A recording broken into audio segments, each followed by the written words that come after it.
प्रभु यीशु मसीह के मधुर और मीठे नाम में आज दिनांक 2 नवंबर दिन गुरुवार को हम आप सब श्रोताओं का हार्दिक स्वागत करते हैं। आज के दिन के लिए वचन लिया गया है याकूब की पुस्तक उसका 4 अध्याय 8 पद। वचन कहता है, परमेश्वर के निकट आओ तो वह भी तुम्हारे निकट आएगा। हे पापियों, अपने हाथ शुद्ध करो और हे दुष्ट लोग, अपने हृदय को पवित्र करो। प्रियो, मन और उसके विचार हमारे कार्यों पर बहुत प्रभाव डालते हैं। विचार क्षेत्र में ही सभी आध्यात्मिक लड़ाइयाँ लड़ी जाती हैं। सांसारिक विचार हमेशा प्रभु के साथ युद्ध में रहते हैं।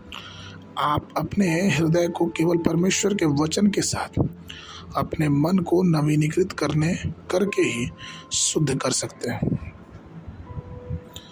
कल्पना करें कि जैसे ही आप यह ध्यान से पढ़ रहे हैं, एक बिच्छू आपके कमरे में प्रवेश करता है, क्या आप तुरंत इसे पढ़ना बंद नहीं कर देंगे और बिच्छू को मारकर बाहर नहीं फेंकेंगे?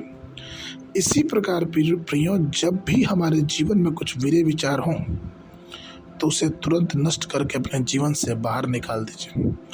आपको हर विचार को मसीह की आज्ञाकारिता में कैद करना है, यह सुनिश्चित करने के लिए कि आपका मन नियंत्रित है, और जब ऐसा होगा तो हम परमेश्वर की आशीष पाएंगे।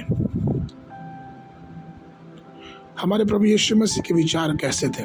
वचन ये बताता है कि वो हमेशा ही परमेश्वर के अनुसार अपने जीवन को पूरा किया, और इसीलिए परमेश्वर ने प्रभु यीशु मसीह के विषय में गवाही दी कि यह मेरा प्रिय पुत्र है जिससे मैं अति प्रसन्न हूँ। प्रियो, यह मन की पवित्रता परिणाम स्वरूप हमारे हृदय की पवित्रता से झलकती है, और यह हमारे विचारों से प्रकट होता है। रोमियो 12 का 2 पद कहता है, और इस संसार के सदृश ना बनो, परंतु तुम्हारी बुद्धि के नए हो जाने से तुम्हारा चाल चलन भी बदलता जाए, जिससे तुम परमेश्वर की भली और भावती और सिद्ध इच्छा अनुभव से मालूम करते जाओ। प्रियो, जो हमारे विचार शुद्ध रहेंगे तो हमारा स्वभाव भी मसीह के समान शुद्ध होगा, जैसे कि फिलिपियों 2:5 में लिखा है, जैसा मसीह यीशु का स्वभाव था वैसा ही तुम्हारा भी स्वभाव हो। और जब हमारे स्वभाव अच्छे रहेंगे, हमारे विचार अच्छे रहेंगे, तो हम बुराइयों के बारे में सोचेंगे तो हमें पीड़ा होगी, अर्थात हमारे हृदय में एक दोष नुमा ख्वाहिशें जगेंगी। पहला पतरस 4 का 1 पद कहता है, इसलिए जब मसीह ने शरीर में होकर हमारे लिए दुख उठाया तो तुम भी वैसे ही मन धारण करो, क्योंकि जिसने मसीह में दुख उठाया, जिसने शरीर में दुख उठाया, वह पाप से दूर रहा।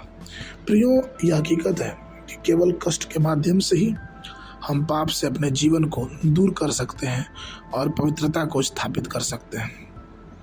जब हम परमेश्वर के साथ संगति साझा करते हैं तो परमेश्वर अपनी संगति से और अपनी पवित्रता से हम सबको भरता है।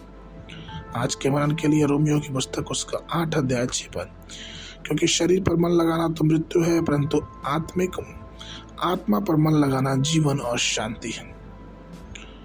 बाइबल अध्ययन के लिए सुबह के समय यिर्मयाह नबी की पुस्तक उसका 27, 28 और 29 अध्याय, शाम के समय तीतुस की पुस्तक उसका 3 अध्याय। परमेश्वर आप सबको आशीष देवे।